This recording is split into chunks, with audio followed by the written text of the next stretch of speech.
सिरेको त्यो माछा खामै बाटैको बिटा थियो स्वाटै पसे स्वाट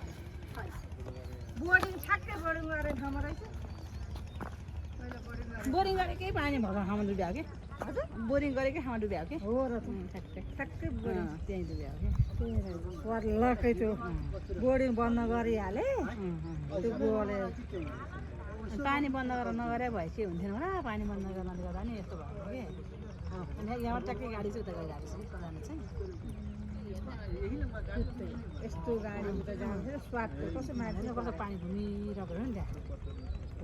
त्यो कहाँ चाहिँ पुग्यो होला त्यो बाँसे माछा कसरी घुसाएर त्यहाँ गएर कहिले लानु त्यो पानी सुकाउनु लाग्यो अब उताबाट खन्दै यता खन्दै आएर ढुक्कै भइदिन्छ भने अहिलेसम्म गाडी देखेको छैन पानी कस्तो धनी आएको छैन है त्यत्रो खेतपट्टि अनि यो लोड छ पनि यो लोड आएको होला आफूले भोइस पास लडेन त भोइस पास लड्यो भने त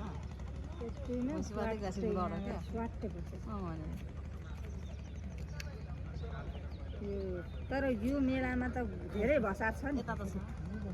कत्रो भसार हामी अनि त्यता जाँदा कति डुबिन्थ्यो यति डुबिन्थ्यो अनि त्यो भसारै भसार थियो कि यहाँ पनि थियो भसार त तर मान्छे डुब्नु सक्ने थिएन कि पानीहरू त त्यो कालो पानीहरू आइरहन्थ्यो यहाँ पनि थियो यहाँ चाहिँ मलाई त्यति थाहा भयो यो छेउमा त थिएन त गाडी थिएन त हामी बोरिङ मैले त्यति डुबेर गाडेँ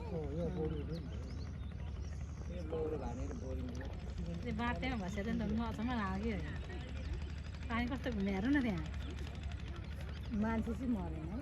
मान्छे चाहिँ निस्केर निस्किन्छ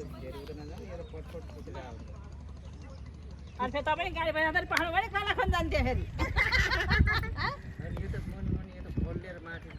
होइन अहिले त पानी आउने ठाउँ निस्कियो ऊ भए के त्यस्तो होइन त्यो भाँसिरहेको छ गाडी कहाँ पुगेछ गएन त बोर्डिङ तल अब धेरै खन्छ नि त बोर्डिङमा त तलै नै पुग्यो कि गाडीमा यसरी परेको छ नि यसरी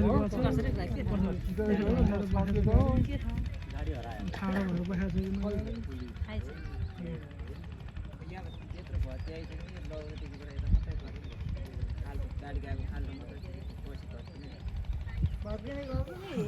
बसेको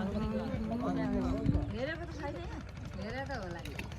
छु पानी सुकाएर नि हेऱ्यो जति पानी निकाल्यो